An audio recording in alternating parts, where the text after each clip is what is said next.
श्रीमद् भगवद गीता हिंदुओं के पवित्रतम ग्रंथों में से एक है। महाभारत के अनुसार कुरुक्षेत्र युद्ध में भगवान श्री कृष्ण ने गीता का संदेश अर्जुन को सुनाया था। यह महाभारत के भीष्म पर्व के अंतर्गत दिया गया एक उपनिषद है। भगवद गीता में एकेश्वरवाद, कर्मयोग, ज्ञान योग, भक्ति योग की बहुत सुंदर ढंग से चर्चा हुई है। श्रीमद् भगवद गीता की पृष्ठभूमि महाभारत का युद्ध है। जिस प्रकार एक सामान्य मनुष्य अपने जीवन की समस्याओं में उलझकर किंकर्तव्य विमूढ़ हो जाता है और जीवन की समस्याओं से लड़ने की बजाय उससे भागने का मन बना लेता है, उसी प्रकार अर्जुन, जो महाभारत के महानायक थे, अपने सामने आने वाली समस्याओं से भयभीत होकर जीवन और क्षत्रिय धर्म से निराश हो गए थे। अर्जुन की तरह ही हम सभी कभी कभी अनिश्चय की स्थिति में या तो हताश हो जाते हैं और या फिर अपनी समस्याओं से विचलित होकर भाग खड़े होते हैं। इसीलिए भगवान श्री कृष्ण ने जन सामान्य के लिए कर्तव्यनिष्ठ मार्ग को इंगित करने के लिए इस महाज्ञान को गीता के माध्यम से प्रस्तुत किया है। हम सभी 18 अध्याय आपके लिए संस्कृत श्लोकों के सरल हिंदी अनुवाद के साथ आपके लिए प्रकाशित कर रहे हैं, ताकि आप इसे आसानी से पढ़ सकें। धृतराष्ट्र बोले, हे संजय, धर्म भूमि कुरुक्षेत्र में एकत्रित युद्ध की इच्छा वाले मेरे पांडु के पुत्रों ने क्या किया? संजय बोले, उस समय राजा दुर्योधन ने व्यूहरचना युक्त पांडवों की सेना को देखकर और द्रोणाचार्य के पास जाकर यह वचन कहा, हे आचार्य, आपके बुद्धिमान शिष्य द्रुपद पुत्र धृष्टद्युम्न के द्वारा व्यूहाकार खड़ी की हुई पांडुपुत्रों की इस बड़ी भारी सेना को देखिए।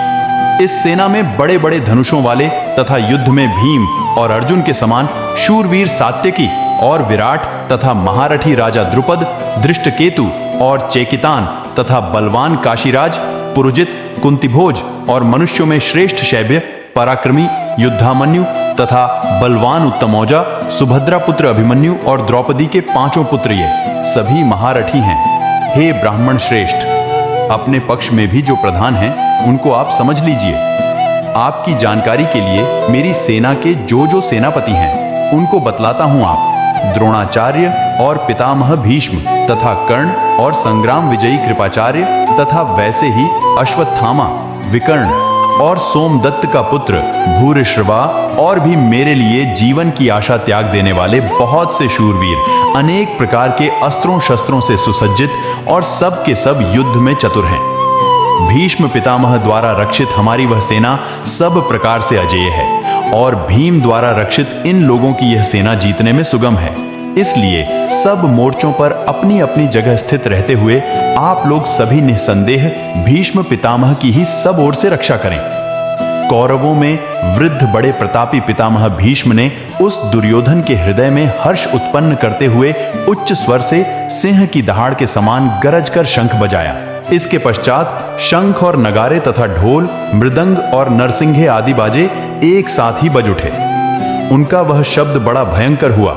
इसके अनंतर सफेद घोड़ों से युक्त उत्तम रथ में बैठे हुए श्री कृष्ण महाराज और अर्जुन ने भी अलौकिक शंख बजाए। श्री कृष्ण महाराज ने पांचजन्य नामक, अर्जुन ने देवदत्त नामक और भयानक कर्म वाले, भीमसेन ने पौंड्र नामक महाशंख बजाया।